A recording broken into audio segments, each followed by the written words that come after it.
చదివినటువంటి లేఖన భాగాన్ని మనం ధ్యానించబోతున్నాం.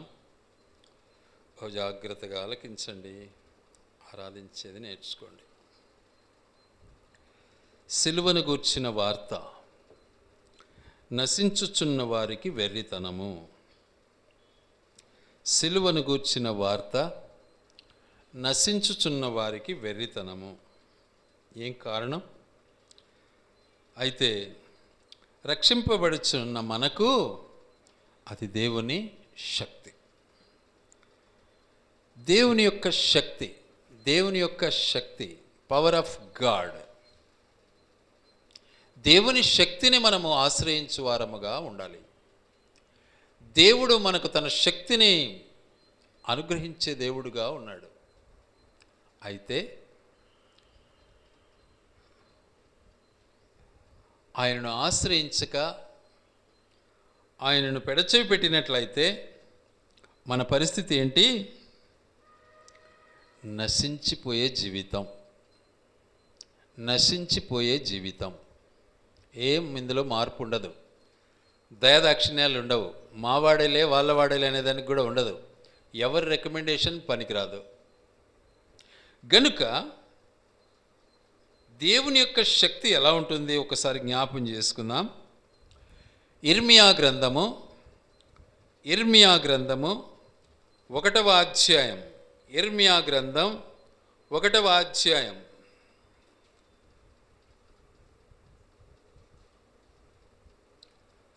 ఇర్మియా గ్రంథం 1వ అధ్యాయం 18వ వచనం చదువుకుందాం.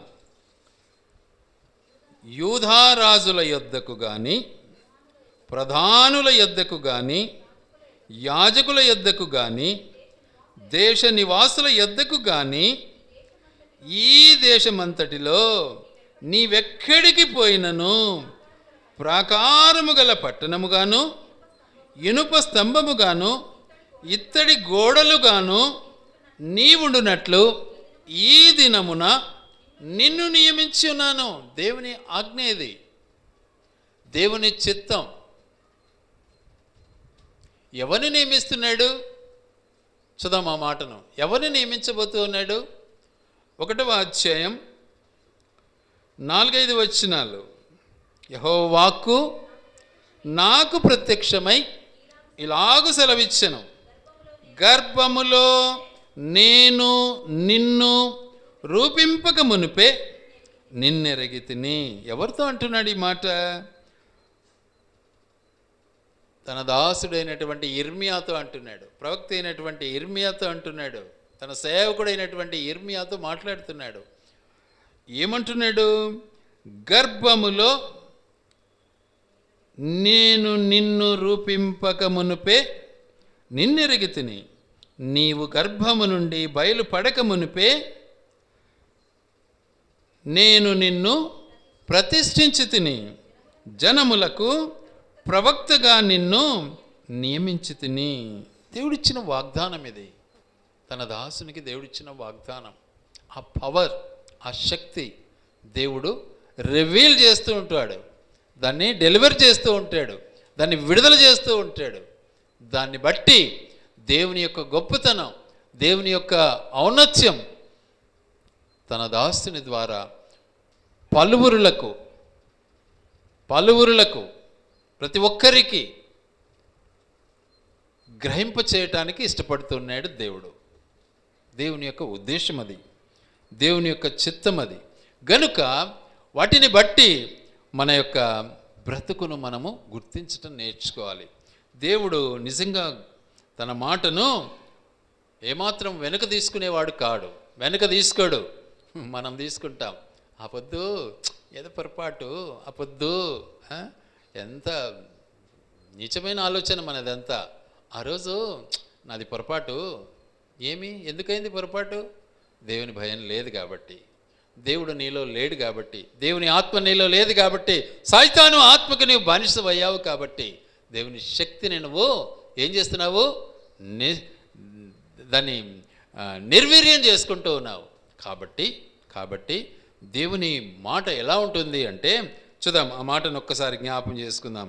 దేవుని మాట ఎలా ఉంటుంది అంటే, ఇర్మియా గ్రంథము 23వ అధ్యాయము, ఇర్మియా గ్రంథము 23వ అధ్యాయము 29వ వచనం. ఇర్మియా గ్రంథము 23వ అధ్యాయము 29వ వచనం. నా మాట అగ్ని వంటిది కాదా?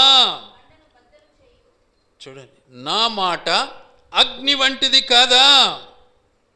ఏంటి ఈ మాట అంటే అగ్నితో సమానము అంటున్నాడు. నా మాట అగ్ని వంటిది కాదా? తర్వాత బండను బద్దలు చేయు సుత్తి వంటిది కాదా? బండను బద్దలు చేయు సుత్తి వంటిది కాదా? ఒక బండను నిజంగా సరిచేయాలి అంటే ఏం కావాలి? దానికి సుత్తె కావాలి.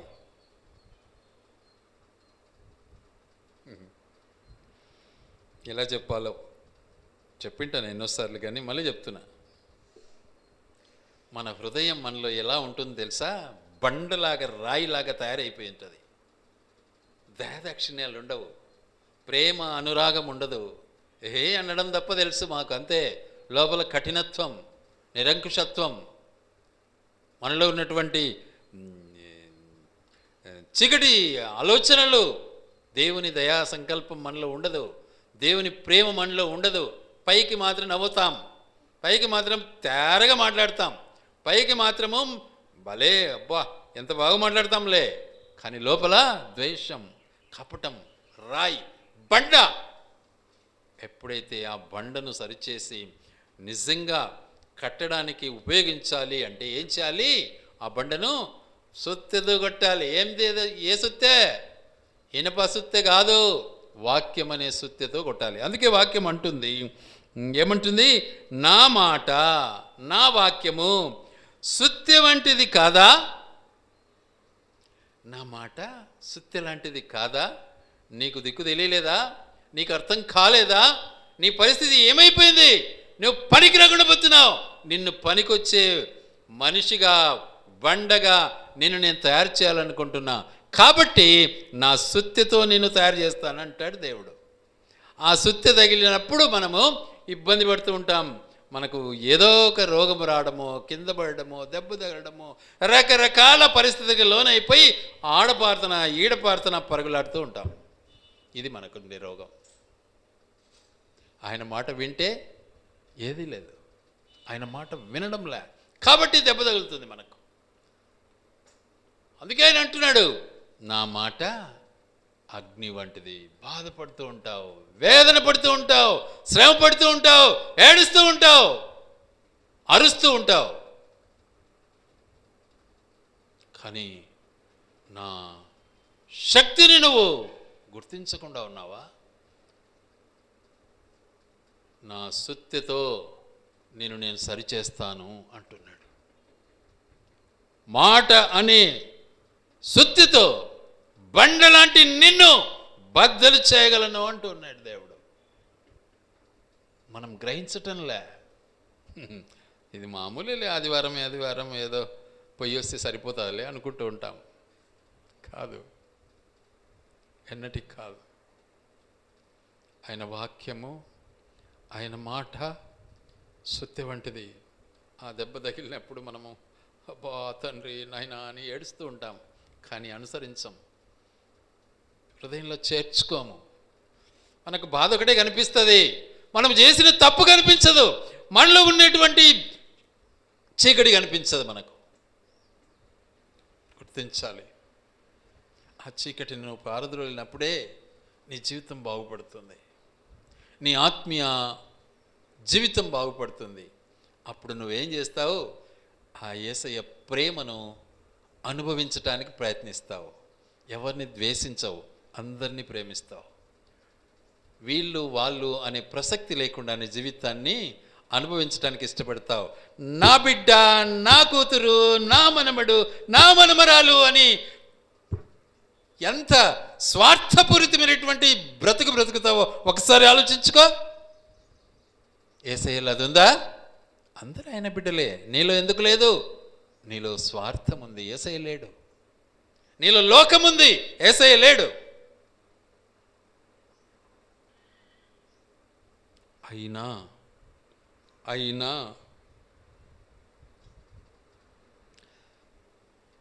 ఎంతటి కఠినమైనా సరే తన సుత్తి ద్వారా నేను సరిచేయటానికి ఇష్టపడుతున్నాడు దేవుడు. అందుకే ఆయన అంటాడు ఒక మాట, లూకాసు వార్త 19:10లో ఏమంటాడు? లూకాసు వార్త 19:10, నశించు దానిని వెదకి రక్షించుటకు మనుష్య కుమారుడు వచ్చెను. నశించు దానిని వెదకి రక్షించటానికి నువ్వు నాశనం అవుతున్నావు, నీలో భేదాభిప్రాయం ఉంది, బండలాంటి నీ బ్రతుకు, నువ్వు కరగడంలే, నిన్ను సరిచేయటానికే నేను వచ్చాను అంటున్నాడు దేవుడు. అంత శక్తిమంతుడు మన దేవుడు. తన ప్రేమ మారనిది ఆయన ప్రేమ. మన ప్రేమ శరీరపు ప్రేమ, డబ్బు ప్రేమ, స్వార్థపు ప్రేమ. ఏమంటే నా రక్త సంబంధం. మిగతా వాళ్ళు ఎవరు? వాళ్ళంతా మోసగల్లా? వాళ్ళంతా వ్యభిచారులా? మనలో ఆ భేదాభిప్రాయాలతో మానవుడు ఈరోజు నాశనం అవుతూ ఉన్నాడు. కానీ యేసయ్యలో ఆ భేదం లేదు, ఆ భేదం లేదు. అందుకే వాక్యం ఏమంటుంది? యేసు క్రీస్తు అందరికీ ప్రభువై ఉన్నాడు, అందరికీ, XYZ. అందుకే ఆయన ఒక ఆజ్ఞ ఇచ్చాడు. చూద్దాం ఆజ్ఞని ఏంటో. అపోస్తుల కార్యములు 17వ అధ్యాయము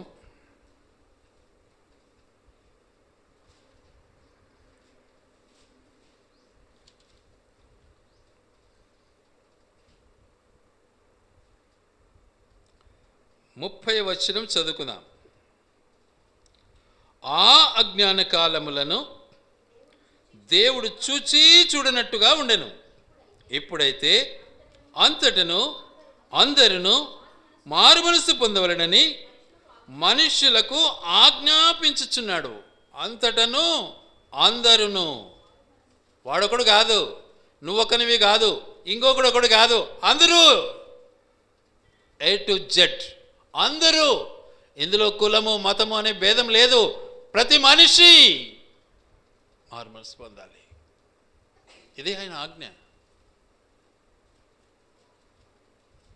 కాబట్టి దాన్ని బట్టి నిజంగా దేవుని యొక్క తన ప్రేమ మనలో కార్యసాధకము చేయబడుతూ ఉంది. అలాంటి ప్రేమను, అలాంటి స్వచ్ఛమైనటువంటి ప్రేమను శక్తివంతముగా మన హృదయంలో చేర్చుకోవాల్సినటువంటి బాధ్యత మనకు దేవుడు ఇచ్చాడు. గనుక ఆయన వాక్య పరిస్థితిని ఒక్కసారి గమనిస్తే అపోస్తుల కార్యములు 19వ అధ్యాయము 20వ వచనం, ఇంత ప్రభావముతో ప్రభు వాక్యము ప్రబలమై వ్యాపించను. ఎక్కడ పుట్టాడు? బెత్లెహేములో పుట్టాడు. ఎక్కడి నుంచి వచ్చాడు? యూదా గోత్రం నుంచి వచ్చాడు. ఎక్కడ చేరాడు? ప్రపంచమంతా చేరాడు. ప్రపంచమంతా ఈర్ష్య కలిగి, అసూయ కలిగి, మా నా అన్నటువంటి భేదాభిప్రాయాలతో మానవుడు పాపాన్ని పెంచుకుంటూ ఉన్నాడు. దేవుడు అనే పదము నిజంగా ఒకే దానికి సూచిస్తుంది, అందరికీ సూచించదు. దేవుడు అంతే. ఎలా ఉంటాడు? ఇప్పుడే చదివాము యోహాను సువార్త 4:24లో ఏమంటాడు? దేవుడు ఆత్మ గనుక ఆయనను ఆరాధించువారు ఆత్మతోనూ సత్యముతోనూ ఆరాధింపవలెను. దేవుడు ఏమై ఉన్నాడు? ఆత్మై ఉన్నాడు. ప్రతి ఒక్కరి దగ్గర ఉన్నాడు, ప్రతి ఒక్కరితో మాట్లాడుతూ ఉంటాడు. కానీ లెక్క చేయడు మానవుడు. ఏం లెక్క చేస్తాడు? తన శరీరాన్ని లెక్క చేస్తాడు. నాది, నేను, నా, ఇది. ఆడ ఏమైపోతున్నాడు? పాపానికి బానిస అయిపోతున్నాడు. అక్కడే పాపానికి బానిస అయిపోతున్నాడు. కాబట్టి దేవుడు నిజంగా మన పట్ల తన యొక్క అమూల్యమైనటువంటి తన యొక్క గొప్పతనాన్ని మనకు నిజంగా ఎలా అనుగ్రహించాడు అంటే చెప్పలేం. ఈరోజు మనం బట్ట కట్టుకున్నాం, అది ఎలా ఉంటుంది ఒకసారి జ్ఞాపం చేసుకుందాం. ఎఫెసీ పత్రిక 6వ అధ్యాయం 17వ వచనం. ఎఫెసీ పత్రిక 6వ అధ్యాయం 17వ వచనం.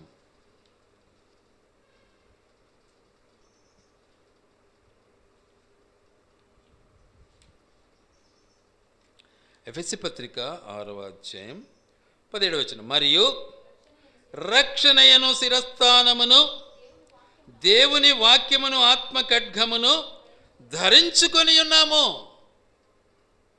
ఏం చేసుకున్నాము? వాక్యం అనే ఖడ్గాన్ని, రక్షణ అనే వస్త్రాన్ని మనం ధరించుకున్నాం. అది మనకు నిజంగా ధరించబడి ఉంటే మనం అబద్ధమాడం. చూసుకోండి ఒకసారి, అబద్ధమాడే బ్రతుకు మనలో ఉంటే నువ్వు దేవుని బిడ్డవు కావు. చాలా కండిషన్గా చెప్తున్నా నేను ఈ మాట, అనుభవిస్తూ చెప్తున్నా నేను, మనస్పూర్వకంగా చెప్తున్నా నేను, హృదయ శుద్ధితో చెప్తున్నా నేను, పులిపీఠం ముందు చెప్తున్నా నేను. నన్ను నువ్వు నమ్ము నమ్మకపో నీ ఇష్టం, కానీ జీవితంలో ఆ సత్యాన్ని నువ్వు అనుభవించినప్పుడే ఆయన గొప్పతనం నీకు అర్థమవుతుంది. లేకపోతే నువ్వు ఆయన దృష్టిలో ఒక వ్యభిచారివే.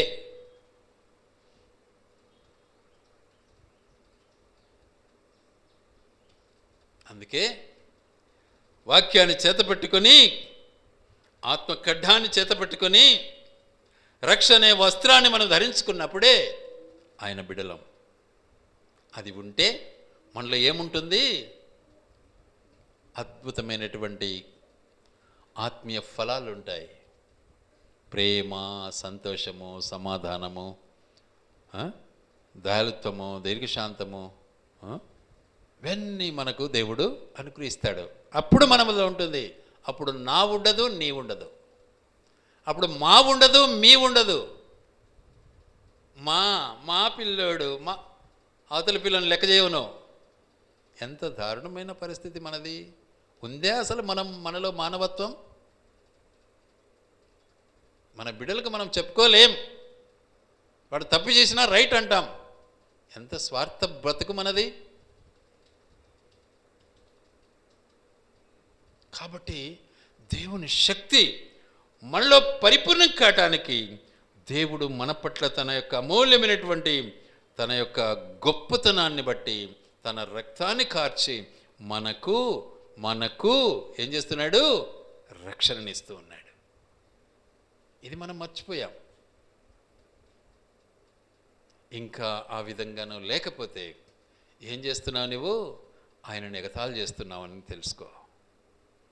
నీలో ఇంకా మార్పు రాలేదు అంటే యేసయ్యను ఎగతాళి చేస్తున్నావు, మోసం చేస్తున్నావు, అన్యాయం చేస్తున్నావు, వేషధారిగా జీవిస్తూ ఉన్నావు, వ్యభిచారిగా జీవిస్తూ ఉన్నావు.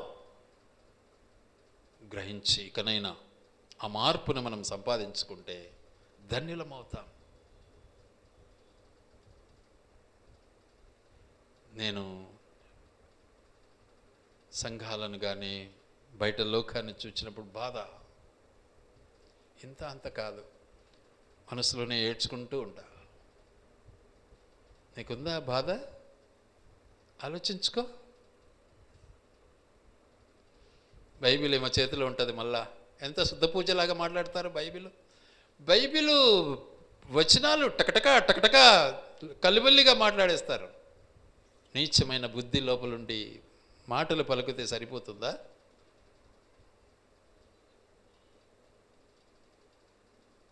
కాబట్టి ఆయన శక్తిని ఆశ్రయించడం నేర్చుకోవాలి. ఆయనలో మనం జీవించడం నేర్చుకోవాలి. ఎలా ఉంటున్నామో ఒకసారి జ్ఞాపం చేసుకుందాం. మన పరిస్థితి ఎలా ఉందో చూడండి. నిర్గమకాండం 9వ అధ్యాయం 21వ వచనం.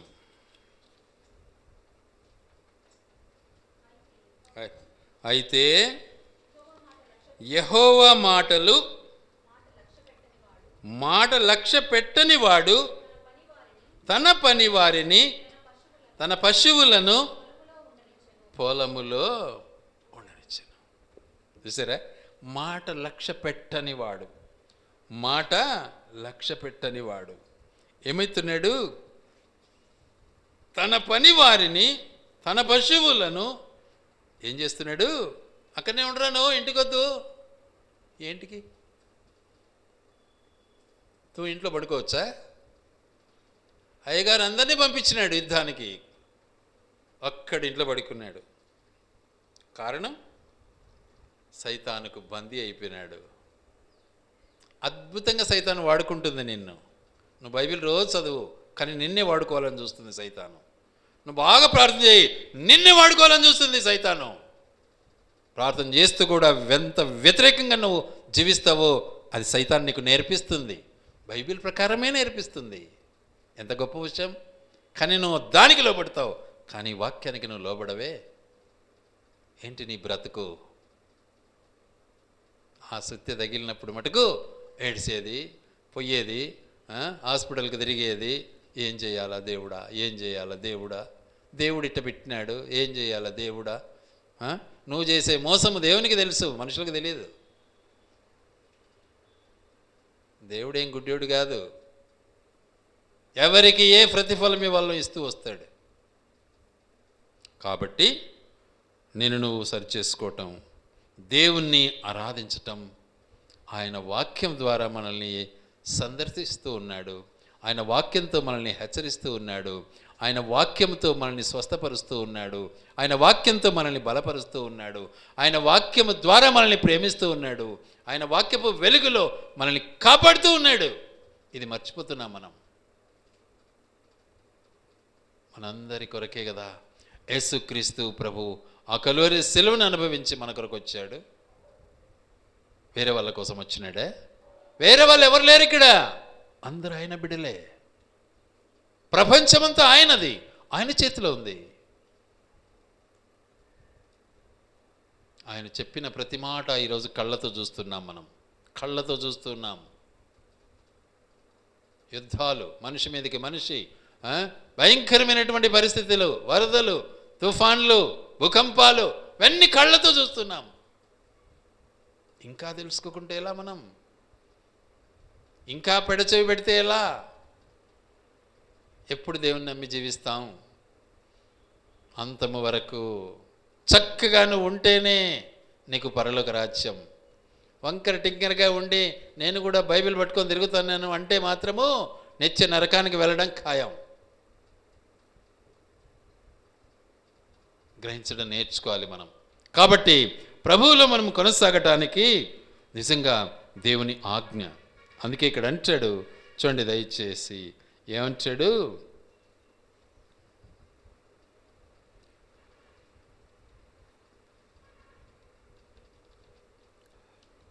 మన పరిస్థితి ఏంటి, ఎలా ఉన్నింది, ఎలాంటి మన జీవితాలు మనము కలిగి ఉన్నాము చూడండి దయించి. హోషేయ గ్రంథం 4వ అధ్యాయం 10వ వచనం. హోషేయ 4:10.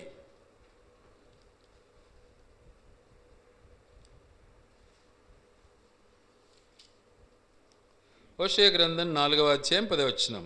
వారు యెహోవాను లక్ష్య పెట్టుట మానిరి. వారు యెహోవాను లక్ష్య పెట్టుట మానిరి గనుక వారు భోజనము చేసినను తృప్తి పొందక ఎందురు, వ్యభిచారము చేసినను అభివృద్ధి నొందక ఎందురు. చూసారా, తిన్నా కూడా ఒళ్ళుకు పట్టదు. ఏం చేయాలో వాడు బలి తింటాడు, కానీ ఒళ్ళుకు పట్టదు. ఇంత తింటాడు అయినా ఒళ్ళుకు పట్టదు. నాకు అది ఆశ్చర్యం వేస్తుంది ఒక్కోసారి.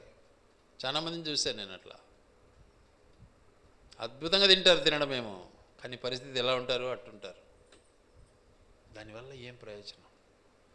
అంటే ఈ శరీరాన్నే చూడొద్దు, ఆత్మీయ జీవితం ఏంటి? బైబిల్ పట్టుకొని నడుస్తారు, అన్నిసార్లు బైబిలే చూపిస్తారు, కానీ ఎలా ఉంటారు? వ్యభిచారులా ఉంటారు. ఆలోచించండి. కానీ వాళ్ళను గ్రహించలేరు ప్రజలు. ఎందుకు? ఇద్దరు ఒకటే అయిపోతారు.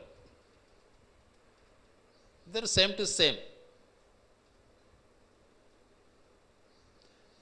అసలు సారాయి తాగను దగ్గరికి సారాయి తాగేవాడు వస్తే గుర్తుపట్టగలడా లేడా? ఖచ్చితంగా గుర్తుపడతాడు, సందేహం లేకుండా. బీడీ సిగరెట్ తాగేవాడు తాగనోని దగ్గరికి వస్తే తాగనోడు గుర్తుపడతాడా లేదా? గుర్తుపడతాడు ఖచ్చితంగా. మరి ఈడు దొంగగా తాగా, వాడు కలపడి తాగా, ఎట్లా గుర్తుపడతాడు? తేడా అదే.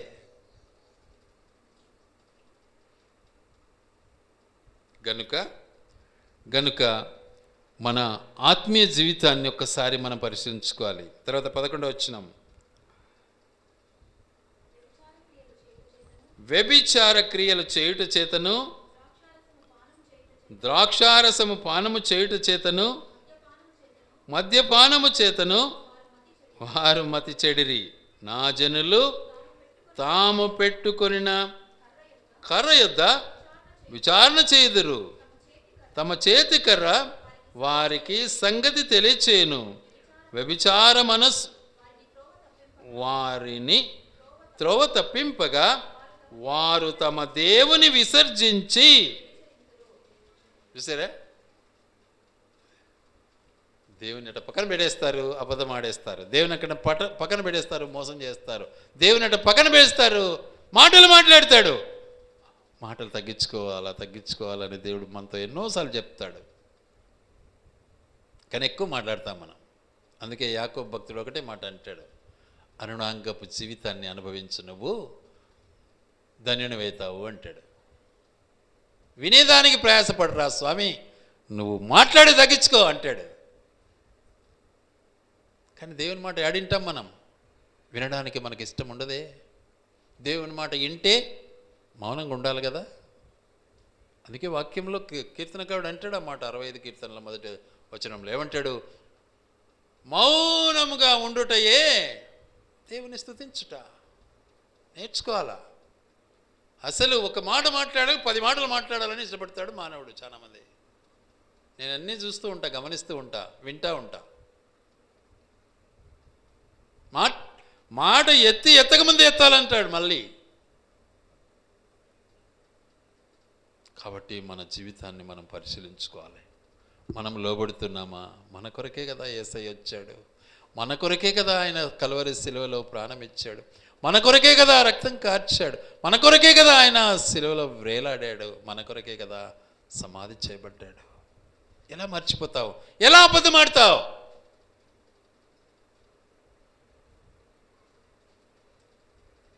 ఆలోచించుకో. కాబట్టి ఎంతటి వ్యభిచారి అయినా, ఎంతటి దుర్మార్గుడైనా దేవుడిని నేను విడిచిపెట్టాలని ఇష్టపడలే. నీ కొరకే నేను వచ్చాను. కాబట్టి నిన్ను రక్షించాలని, నిన్ను నిజంగా నాతో కూడా పరలోకము చేర్చుకోవాలని దేవుడు నిజంగా మనల్ని కాపాడటానికి ఈ లోకానికి వచ్చాడు. అందుకని వాక్యము సెలవిస్తున్న మాట చూద్దాం ఒక్కసారి. చూడండి, లూకాసు వార్త 20వ అధ్యాయము, లూకాసు వార్త 20వ అధ్యాయము.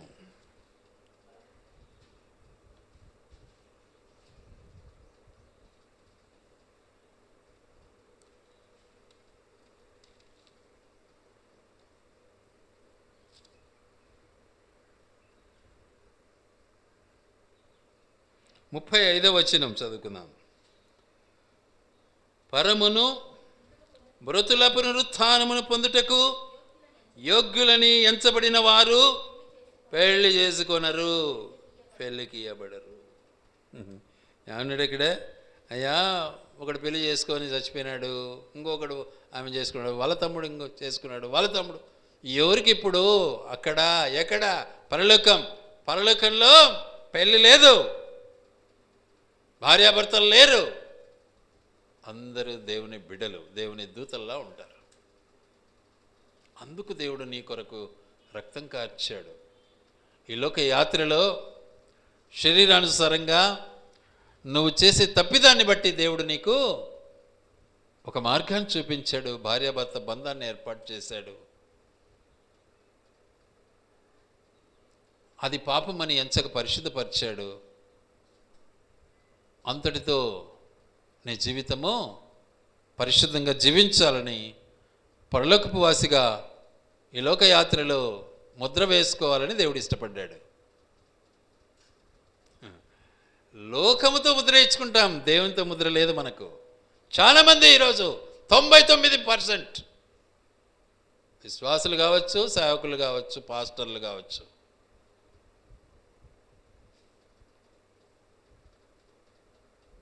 అందుకే ఆయన అంటున్నాడు, ఆ ముద్ర ఏంటిది? పవిత్రత అనే ముద్ర, పరిశుద్ధత అనే ముద్ర నీకు పడాలి. అప్పుడే నువ్వు పరలోకంలో ప్రవేశము నీకు లభిస్తుంది. గనుక మనం సిద్ధపడదాం. దేవుడు మన కొరకు సిద్ధపరిచినటువంటి రక్షణను మనము అనుభవించి దాన్ని మనము సొంతం చేసుకుందాం. ఆయన ఇచ్చిన రక్షణను బట్టి, ఆయన చేసిన త్యాగమును బట్టి ఆయన్ని ఆరాధిద్దాం. దేవుడి మాటలు ఆయన వెనుకడిలో దీవించి ఆశీర్వదించునుగాక.